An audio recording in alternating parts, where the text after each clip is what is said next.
Have you ever found yourself playing bowling and thought to yourself, gosh, this is fun and all, but what if my goal was to avoid the pins instead of knocking them over, and the pins were placed by my enemies for some reason? Well, do I have the perfect game for you? Rock of Ages 2 is the game where you play as a famous character from history, commanding your mighty boulders to smash down your opponent's front door and crush him with your turgid rock. If Monty Python, bowling and real-time strategy had a threesome and made a baby, Rock of Ages 1 would be the result, while Rock of Ages 2 is more of the same, just more of it and more balanced. While Rock of Ages 1 was a great and charming little game, more geared towards fun than anything else, Rock of Ages 2 is like the responsible older brother. In Rock of Ages 1, your boulder had 3 layers that slowly broke apart, doing less damage for each layer lost, but also making it easier to control, and in Rock of Ages 2, you just have a bar that degrades until boom, you're dead. In Rock of Ages 1, you selected your boulder from the main menu and could use any unit at any point, and in Rock of Ages 2, you have to select which boulders and units to use at the start of each game. In Rock of Ages 1, the cows were a complete joke, and in Rock of Ages 2, well, they're still a joke, but at least the developers were in on it this time. Basically what I'm saying is that Rock of Ages 1 was a fun mishmash of crazy ideas where interest dropped off after realizing how broken it was, while Rock of Ages 2 is the opposite. More interesting the more you play it. Another way Rock of Ages 2 is different is that there's more boulders to choose from, 19 versus 11. And each and every boulder has unique stats and mechanics. What each stat means can be confusing, and the same goes for the description. If you can bear the cross, what, do you need to prove myself or something?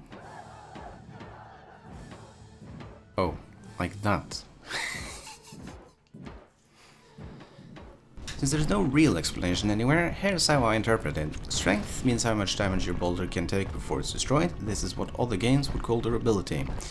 Speed and acceleration is fairly intuitive. Damage means how much damage you can do to the door if your boulder has taken no damage and you're going at max speed. And weight is something I never quite figured out, but seems to be used in the physics engine sense in that it affects how long you stay in the air and how much you're affected by ranged units.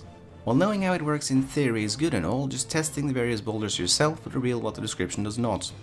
You only start with a handful of boulders, but more can be unlocked by simply playing online or playing through the campaign. Like in the first game, you are gradually introduced to new characters, maps and units through the campaign, though you have some freedom in the order of things. If you want to beeline the Bull of Heaven, there is nothing stopping you from doing so, except the bosses, which kinda sucks, not unlike the bosses themselves. Now, without wishing to spoil too much, I'm only going to talk about the first 2 bosses, which perfectly illustrates why the boss fights are so bad. If you want to avoid spoilers, click whatever I decide to put on the screen now. Right, so the first boss of the game is the Thinker, which is a statue that moves around the streets of a city grid. Most of the time he's vulnerable, but when the ladies show up and the music starts playing, you can gently pat his brain. Sounds simple so far? Good, because that's all there is to it.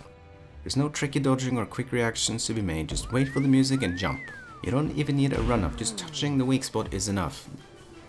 Pacing is so slow, it feels like something is lacking, like a canyon you can jump into, and aim or something to make the fight more engaging. The second boss, the Celtic Sea, has a lot of the same problems. It's basically Frogger, but infinitely slower paced. You're supposed to avoid the water, but the only penalty for being in the water is how slow it makes you, and even that becomes trivial by simply jumping. Defeat the boss by hitting its head, although him hitting you also counts as a successful attack, so I guess just being near him is enough. And again, that's all there is to it. The boss also shoots fireballs at you, but they're so easy to dodge I hardly even notice them.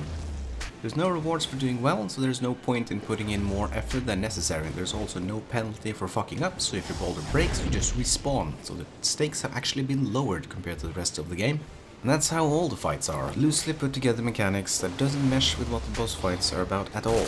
It's a shame there's no boss that makes use of the real-time strategy aspect of the game, but if that's all you want, you might as well stick to the multiplayer. Or at least that's what I would recommend, though the online community isn't exactly sprawling. If you want to get the most value out of this game, I would recommend buying a copy for yourself and at least one friend. You can't do the story and online co-op, but you can still play against each other or co-op against other people. You can play the story split screen co-op, if you're the type of person with a big screen, 2 controllers and real friends. So there's Rock of Ages 2, a game with a fun campaign, though the AI isn't great and online is interesting, though not worth the hassle unless you have friends to play with. Definitely worth your time and even more so with friends.